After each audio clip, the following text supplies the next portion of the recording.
שלום.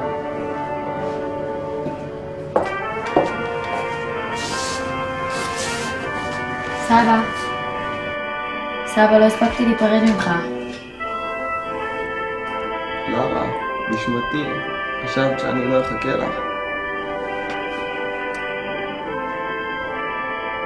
סבא, רציתי להגיד לך לא, די לרה. יש לי משהו חשוב לומר לך.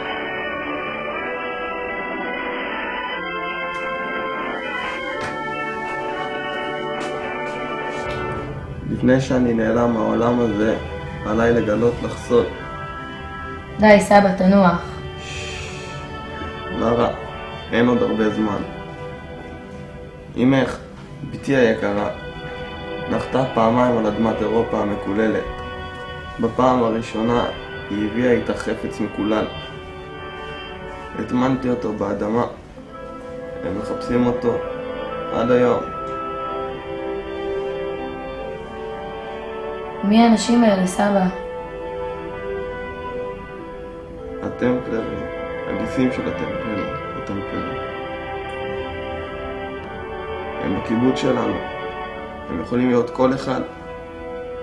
ואיפה החפץ? מגן דוד, המגן דוד.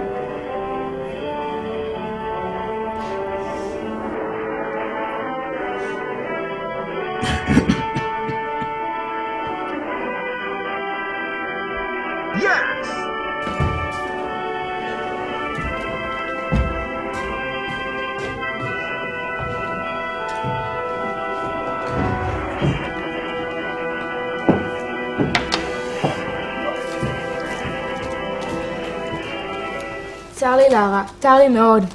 אחי יחסר לכולנו. יש כאלה שהבינו את זה מאוחר מדי.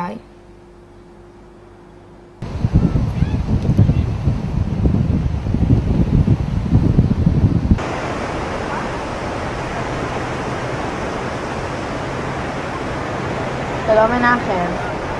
בסדר. לפי הריח שלך. הריח שלי, כן. מה הצלחת לעבוד עליי? כן.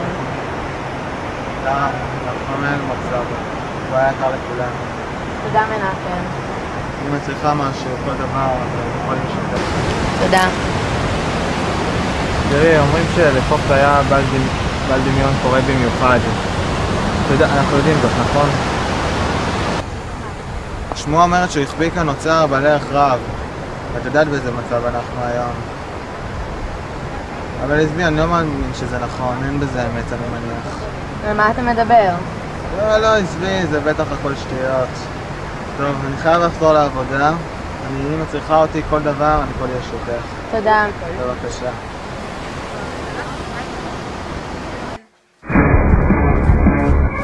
Falcon kick! Show me your moves! Falcon kick! Yes! Falcon kick! Show me your moves!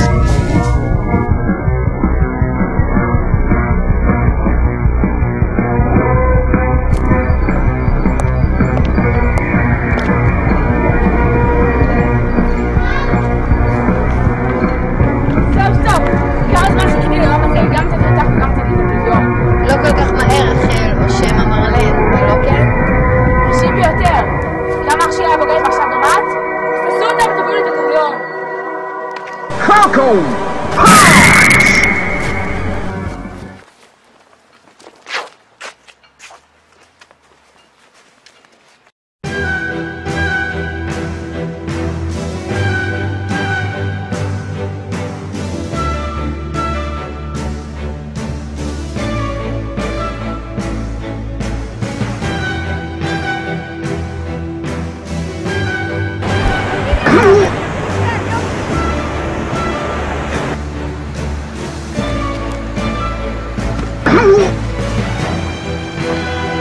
תעודת לידה, מחוז, בזאת נרשם כי למרתה זינברג נולד בן, זכר ושמו אדולף.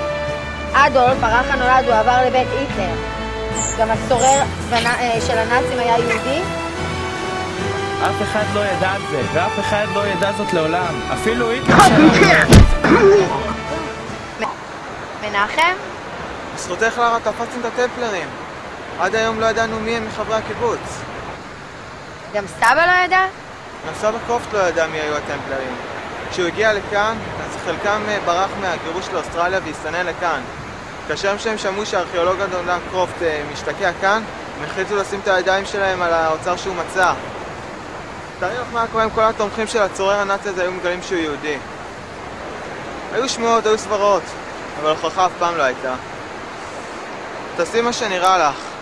סבא קרופט חיכה לרגע הזה. הוא ידע שאתה עשית את הדבר הנכון.